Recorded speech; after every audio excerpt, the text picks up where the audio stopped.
Suppose now 100 rupees, the company has been authorized with rupees 100, authorized to run during its lifetime with rupees 100. And out of 100 rupees, the company does not need entire 100 rupees now. Out of 100 rupees, the company issues 80 rupees to the public. This is the issued capital. The company does not need those 20 rupees. Company will ask for those 20 rupees later. Now the company wants the public to collect rupees 80. Company needs 80. So 80 will be the issued capital.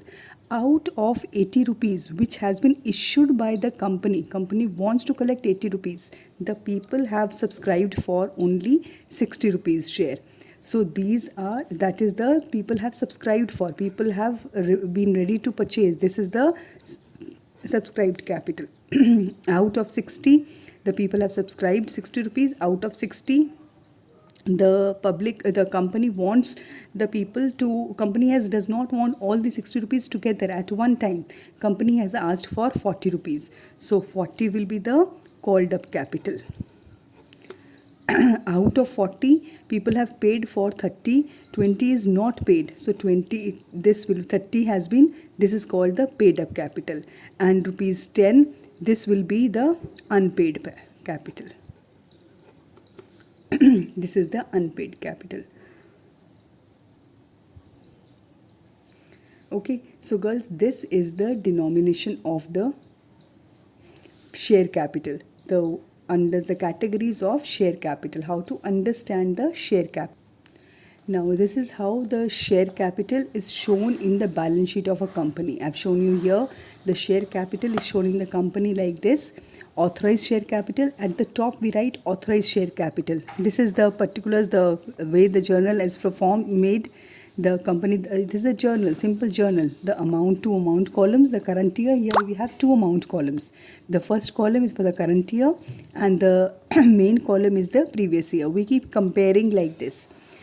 Now the major capital, we always begin with the authorized capital. We write the authorized capital, fill the amount here and draw a double line here. That means that is closed. Then the issued capital. Then we have the part of authorized capital is called the issued capital, which the company has issued to the public. We write this issued capital also. We write the breakdown of issued capital of issued to public, issued to vendors, issued to different signatories of MRA. We keep writing the amounts, write the final amount here and draw a line here. This also will not be calculated, counted and totaled in the part of calculations. Then comes the subscribed capital. Subscribed capital, subscribed and fully paid up capital and subscribed not fully paid up capital. Subscribed and fully paid up, we write, this will be very clearly given to us in the question. That means the shares of that public limited, that shareholder X shares of, that means 10 shares of rupees 10 each issued to public, issued to vendors, issued to MOA, signatories of MOA. We will write the amount, the main amount, and this is the amount. We do not draw a line here.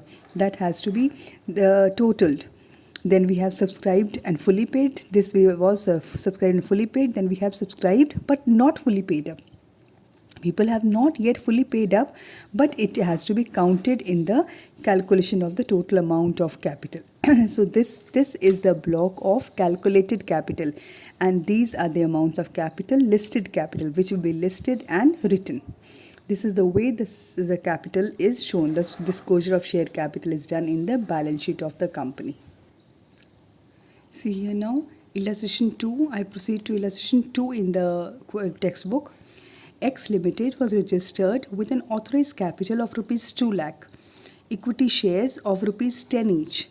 The company offered 150 shares to public for subscription at a premium of 20%. Premium of 20%. You understand the meaning of premium? That means a 10 rupees share is offered for 12 rupees. When the amount of the share is more than the list price of the share, the face value of the share, that is called shares issued at premium. Application for 1,45,000 shares were received. See, 2 lakh equity shares have been issued, have been offered. 1,50,000 shares to public for subscription have been offered. This is the authorized capital. The issued capital, and this is the applications for 1,45,000 shares were received. People have subscribed for 1,45,000 shares.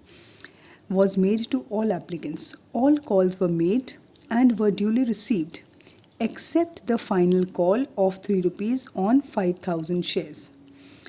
Present the share capital. We have been asked to present the share capital. So it is just like previous question, like previous format we did. We make the balance sheet, we show the equity and liabilities, the shareholders fund. This you already know how to show the balance sheet, the norms of balance sheet, equity and liabilities in the balance sheet. Share capital. In this share capital, now this is what we have to show. That is what we just learned. Authorized capital. Draw authorized. Company has been authorized with 2 lakh shares of 10 rupee each. That means 20 lakh. Draw a double line. Issued capital. Issued is 1,50,000 shares have been issued. 1,50,000 into 10 rupees each, 15 lakh. Draw a double line under this here. Then subscribed capital. This is the actual working with which we have to proceed with the question. Subscribed and fully paid up capital. 1,40,000 shares have been subscribed and people have paid on that. So 1,40,000 into 10, 14 lakh. Subscribed and not fully paid up. People have not yet paid, they will pay. So 5,000 have, it was 1,45,000, see, and people have paid on 140, have not yet paid on 5. Equity shares of 10 each, 50,000. That is calls in arrear. The amount which is called but not yet been paid is called calls in arrear. We minus this here. Calls in arrear are always minused. We have not received as yet. That will be subtracted and the net amount of capital will be shown outside in the main amount column. This is the detail. That is the detail of how to proceed with the share capital. The share capital has been shown here in the liabilities, and how these liabilities have been calculated. 14,35,000. How does it compose of 1435? That composition will be shown here in the notes to account, and this is the part which is actually marked for you in your examination.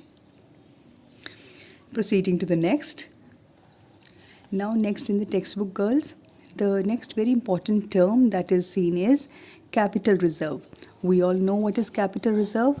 I follow the book. These are those reserves which are created out of capital profits. Very important, those reserves which are created out of capital profits.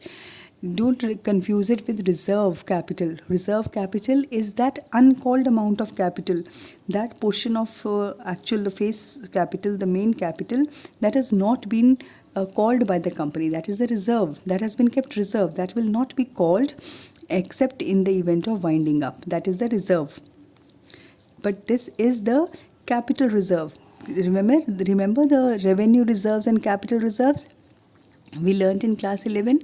Revenue reserves are the reserves created from daily operational profits, revenue profits. But capital reserves are those reserves that are created out of the capital profits, abnormal profits, the capital gains. Those which are created out of not the normal course of business. Following are the items on which from which the capital reserves can be generated. The profit on sale of fixed assets. See, this is sale of fixed asset is not a normal course of business. Profit on sale of fixed assets. In case from this profit we create some reserve, that will be called capital reserve. Or profit on revaluation of fixed assets, or profit on issue of shares and debentures, or profit on redemption of debentures, or profit earned by the company prior to incorporation. The company has not yet begun its business, but before that only there was a contract which matured and the company gained. From those gains, if there is a reserve that is created, it will be called capital reserve.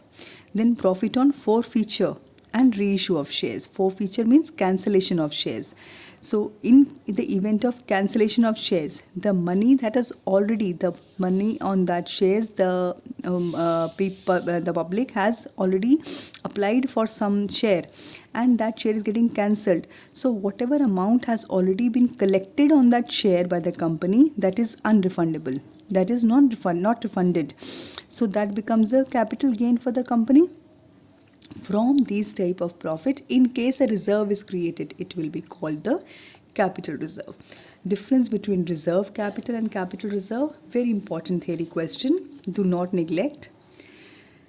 Then the book shows you difference between authorized capital and the issued capital. Again, I've explained that to you, but a very important theory understanding. The concepts have to be cleared with this. These are very important, girls. These things are very important from your Viva point of view. The examiner, to just judge your subject knowledge, may ask you such things which you should be aware of. Next, now we come to the private placement of shares. Private placement of shares. Private placement means when the company is not issuing the shares to the public openly through the market, the share market, but it is placing the privately selling the shares to some shareholders, some selected shareholders. I'll read it from the textbook. As per section 42 of the Companies Act,